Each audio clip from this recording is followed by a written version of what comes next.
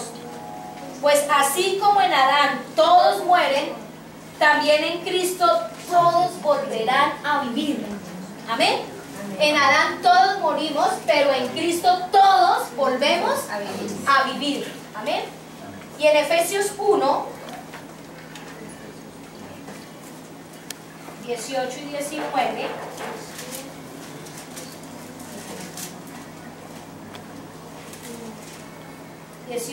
Pido también que les sean iluminados los ojos del corazón para que sepan a qué esperanza Él los ha llamado, cuál es la riqueza de su gloriosa herencia entre los santos y cuán incomparable es la grandeza de su poder a favor de los que creemos en este poder, que creemos. Ese poder es la fuerza grandiosa y eficaz. Decía aquí Pablo, pido a Dios que les sean iluminados los ojos del entendimiento para que ustedes puedan ver a qué fueron llamados. Fuimos llamados a algo glorioso. ¿A qué fuimos llamados? Algo glorioso. El propósito de Dios al crearnos a usted, a crearme a mí, es darnos su imagen, a que tuviéramos autoridad, a que tuviéramos señorío. Que sí, lo perdimos en un tiempo, pero ya lo recuperamos. ¿Sabe? Muchos se quedan en la mentalidad de Adán. Muchos se quedan en la mentalidad de pérdida. Muchos se quedan en la mentalidad de fracaso. Y esa es la mentalidad de Adán caído. Yo no puedo vivir más con la mentalidad de Adán. Yo tengo que decidir vivir con la mentalidad de Cristo. Entonces muchos se quedan allá lamentando y entonces en la mentalidad adámica, entonces ¿cuál era el concepto del trabajo? Que usted tenía que darse contra el mundo para ganar algo. Porque ¿qué pasó? Dice que cuando Adán pecó, entonces le dijo, una de las consecuencias del pecado es cardos y espinos te producirá la tierra y con dificultad comerás de ellas. Esa es la causa de la maldición del pecado. Pero como en Adán usted murió, pero en Cristo vivió, y en Cristo viene lo contrario, eso quiere decir que con la mentalidad de Adán, usted es un estratega, diga un estratega. Ya no tiene que matarse para ganar. Tal vez usted hace un negocio, pero parece que hubiera hecho 5 negocios. Se lo repito nuevamente, a ver si la coge. Tal vez usted haga un negocio, pero sea como haber hecho 5, en la mentalidad de Cristo. En la mentalidad de, no, es que tengo que lucharla para poder conseguir algo. Entonces, ¿usted qué tiene que hacer? Que el que no entiende esto y no quiere entender, sea el que se mate. ¿Y usted qué es? El estratega. Bueno, claro, usted también le va a compartir para que se salga de la esclavitud, ¿no? Pero usted tiene que decirle, Señor, yo soy de la mentalidad de Cristo. Yo soy de la mentalidad de Cristo. Y la mentalidad de Cristo es abundancia. Y la mentalidad de Cristo es bendición. Amén. Y la mentalidad de Cristo dice, el sol no te fatigará de